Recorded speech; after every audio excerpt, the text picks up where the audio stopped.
Frequently asked questions, or FAQs, are very common and almost present on each and every website, and those are achieved with elements such as the accordion. Here is a good example I've created, and you can see you have a question and then you have the information inside it, and then you can go to the other questions, and if you click on it, it opens a new content section. This one only contains a button. What is important to understand every time we talk about these elements, which I refer to as content or container elements within the builder, is that you can add anything from the elements drawer here. The accordion structures it, but all the elements can go in here. Let's look at how you bring it in and how you work with it. Let's bring in another one. I'll go to the Add Elements drawer, click, hold, and drag the accordion element and drop it. And this is what we get by default. Let's talk about the content first.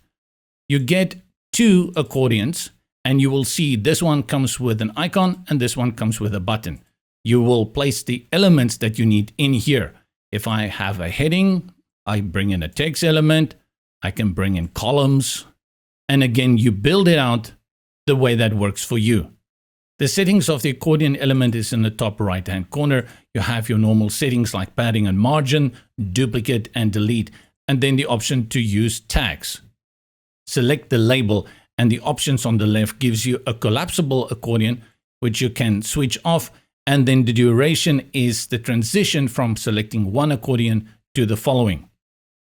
This is where you will add the tags for this accordion and add an icon for indicating how you can drop it down and move it up. This can be styled out with size as well as the spacing between the accordions.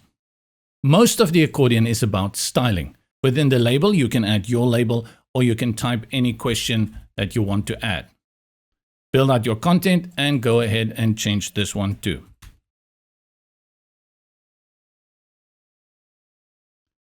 Bring in more accordions by selecting any of the accordions and click on the duplicate button, and it will duplicate the one.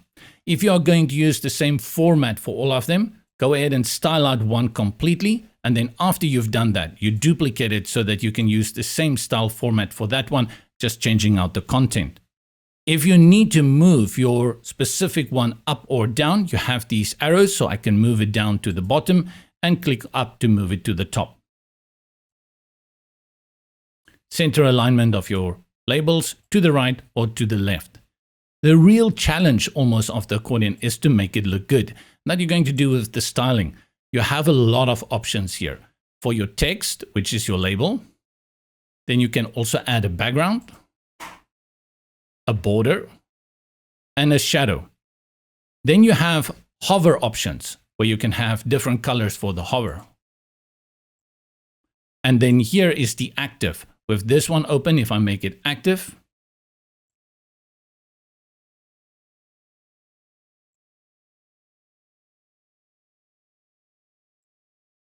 and now you have this one that stands out very clearly from the rest.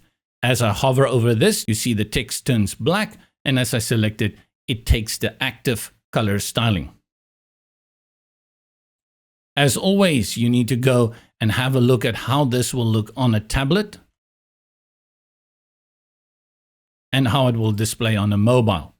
A good tip here is, before you start duplicating these accordions, make one, style it out perfectly, go and test it on responsive use, and only then you start duplicating them on the desktop. And they should work then perfectly for your tablet and mobile.